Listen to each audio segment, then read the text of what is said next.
This sentence is false.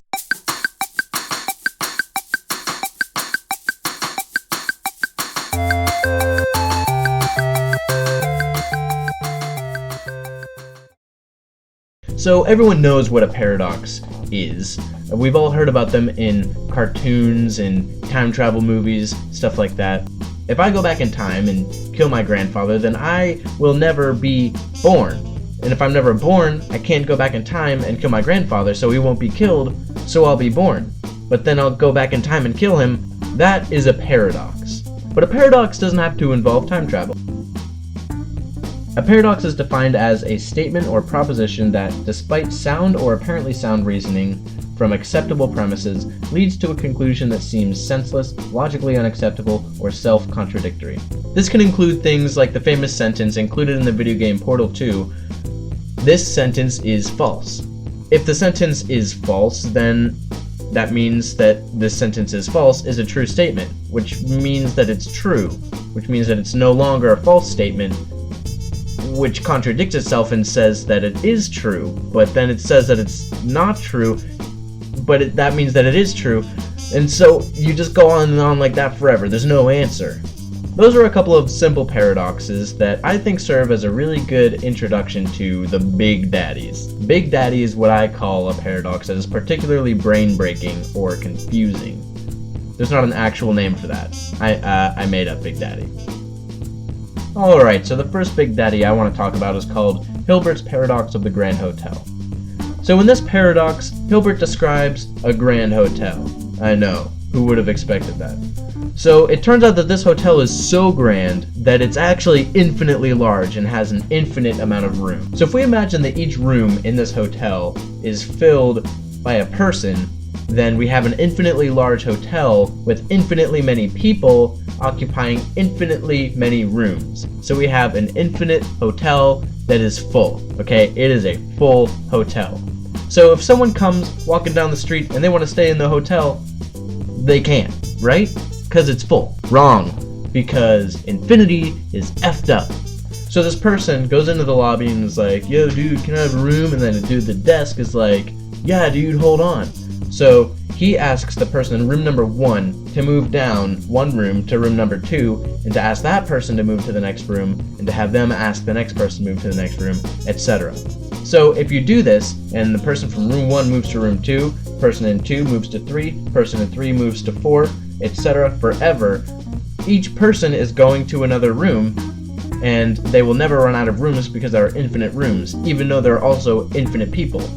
It's an infinite process that keeps going forever. Okay, cool. Yeah, so now room 1 is actually open, and the new person can go in there. So theoretically, you could do this an infinite amount of times. You have an infinitely full hotel, but you could still fit an infinite amount of people into it, even though it's already full. You are fitting infinite infinities into an infinite.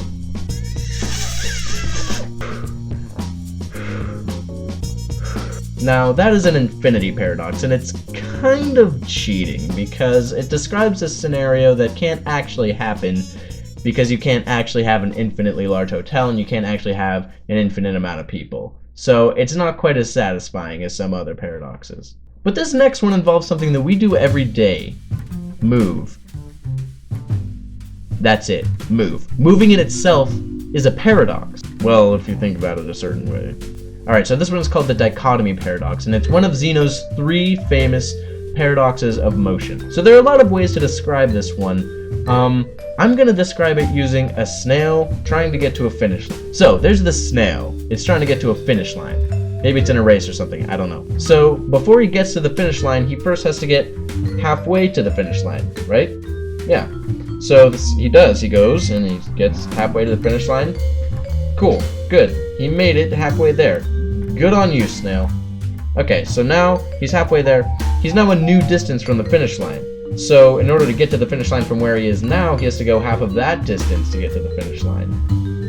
Okay, so wow, he does it. And wow, cool. He's now even closer to the finish line. But guess what? He's now a new distance from the finish line. In order to get from there to the finish line, he has to get halfway there. I think you see where I'm going with this. If the snail keeps going, he will always have to have the distance between him and the finish line before he actually gets there. And so if he keeps doing that, he will keep being a new distance away, and he will keep having to divide that number in half. The distance between him and the finish line will keep getting smaller and smaller, but it will always technically be a distance, even if it's really small, and you will always be able to divide that distance by 2. So according to this logic, the snail can't actually get to the finish line, because if he's at the finish line, the distance between him and the line is 0, and there's no number that you can divide by 2 and get 0. Alright, yeah, cool, I explained all that, but in real life, if there's a snail going towards a finish line, if he keeps moving, he's eventually going to cross the finish line. It might take a long time, but he's going to get there. So if he ends up getting there, what just happened? Did he complete an infinite process? No, because you can't complete an infinite process, so what did the snail just do? Snail, how you do that? There is no answer about how he crosses the finish line if, according to that perfectly sound logic, he can't. The only thing that we know is that that snail is hella persistent. Okay, so this next one is pretty different from the other two.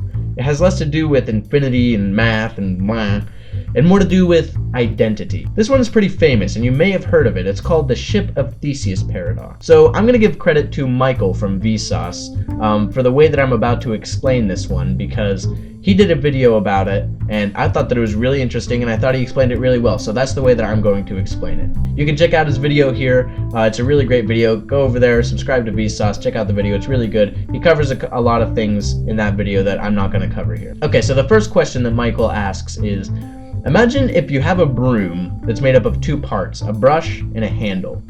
And you're using the broom, and then one day the handle breaks, and you go to the store and buy a brand new handle, and you put it on the brush, and that's your new broom. I don't know why I'm saying broom like that. So the question is it the same broom? You might say, no, it's not the same broom. You replaced half the parts. Half of it is not even the same as it was when you started. Or you might say, yeah, it's the same broom. You can replace a piece of something, it's still the same thing.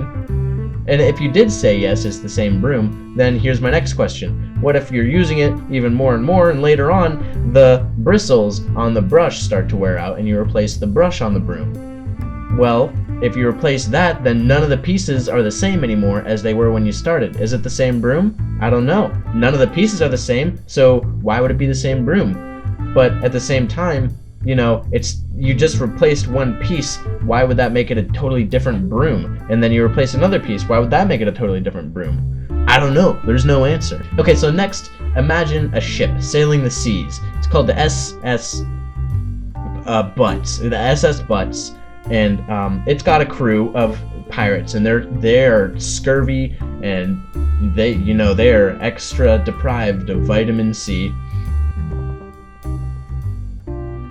Because scurvy. So anyway, so this ship, it's sailing the seas, and every year one piece of the ship breaks. Just one. Maybe it's a board in the deck, maybe it's a piece of the railing, maybe it's a rope, maybe it's the mast, maybe it's a sail, maybe it's the steering wheel. Doesn't matter. Every year just one piece breaks and they replace it. So after 1 year they replace one piece of the ship. Is it still the same ship? Yeah, probably. I mean, it's still the SS Butts. It's still got a bunch of citrus-needing pirates on it. It's still sailing. It's still shaped exactly the same. It's probably the same ship. Okay, but eventually all the pieces of the ship are going to be replaced. Is it the same ship? Well, none of the pieces are the same, but it still has the same crew. It still has the same name. It's still sailing. It never stopped. They just replace one piece of it every year. When does it stop being the same ship? Or does it ever stop being the same ship? Is it just the same ship? So if I ask you, is it the same ship, and you say yes, then here's the next question. What if you take all the pieces that were replaced and gather them all up, and at the end, you take all the pieces and build a ship out of them? Is that the same ship as the other ship? Obviously there's 2 ships, so which one is the original ship? I don't know. Both of them? Neither of them? One or the other? I don't know. There's no answer. There's no definitive answer to this question. It's all about how you define identity. Alright, so I want to give a big thanks to the YouTube channels Vsauce and Numberphile. They are really great YouTube channels. They're where I learned most of the paradoxes that I talked about today. They're two of my favorite YouTube channels on all of YouTube. Go check them out, watch their videos, subscribe. They're really great. Alright, so this is the first video that I have put on this channel. I would really love to get some feedback from you guys. Leave a like if you enjoyed the video. Leave a comment if you have any feedback to give me. I'd really appreciate that. And I'd really love it if you could subscribe, stay updated. I have a lot of videos planned for this channel, lots of different stuff that I'm going to be doing. So subscribe, stay updated when I'm doing something new and cool. Also, there's another channel. She's like my partner channel. We started making YouTube videos at the same time. Her name is Sparrow. There's a link in the description and right here. You can click on this, head over there, subscribe to her, watch her videos, check her out. She's awesome. We're going to be doing a collab this weekend. You can expect a video of that maybe next week, maybe even sooner, or maybe even later. I don't know yet. Alright, that's pretty much all I've got. So thank you so much for watching. I really appreciate it, and I will catch you later.